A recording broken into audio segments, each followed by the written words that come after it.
I opened the fridge and saw a glimmer of hope to survive. I scraped ice from the freezer and shoved it in my mouth, licking up every last shard without missing a single piece. I used to be a renowned art thief, but got sold out by my crew on this job. Now I am locked inside this apartment, drawing on years of experience. I found the weak spot in the door. I stabbed my knife into the wooden door. If I could dig a hole right here, I'd be free. But after 6 hours of digging, I discovered steel plating sandwiched inside. Then the smart home system went haywire. The AC kept blasting hot air. Not a drop of water in the place. The gas stove wouldn't light either. I hoped my crew would come for me, but got no response at all. The television surveillance showed every corner of this building, but the cameras only worked one way. They had no idea I was trapped here. The apartment temperature hit 91 degrees. I had to find a way out fast. I noticed the chandelier overhead. That kind of fixture must connect to outside ventilation. I dragged over every cabinet I could move and secured them together. But I still couldn't quite reach. The temperature broke 100 degrees. Just when I was losing hope, the automatic sprinkler system kicked on. Water problem was solved.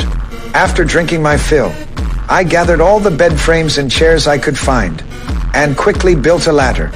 This time I could finally reach the ceiling chandelier. Now I needed tools. The smart system glitched again. The AC started blowing cold air. I picked up a vase and smashed it, then found 2 similar-sized shards to make crude safety goggles. I climbed back up the makeshift structure and used my tools to pry at the chandelier frame. An expansion bolt made things harder. I'd need other tools to remove all these bolts. I put on thick clothes to keep warm. A gap appeared in the wardrobe. Pushing through the panel along the crack, I found myself in a narrow passage. It felt like seeing a way out. I followed the passage inside, but only found paintings hidden there. I collapsed in despair. That night, I dreamed the door swung wide open. When I woke, I felt it was a good sign. Hope sparked in me again. I grabbed a piece of wood and carved it into a nut shape, making a wooden wrench. But it cracked after just one turn. I didn't give up. I improved the wrench design. This time, I successfully loosened the nut. Day after day went by like this. I lost count of how many wrenches broke, or how many times I fell. Time became meaningless. Finally, I removed all 12 nuts, looking out at the city. I felt reborn in that moment, dragging my exhausted body. I climbed that hill toward heaven.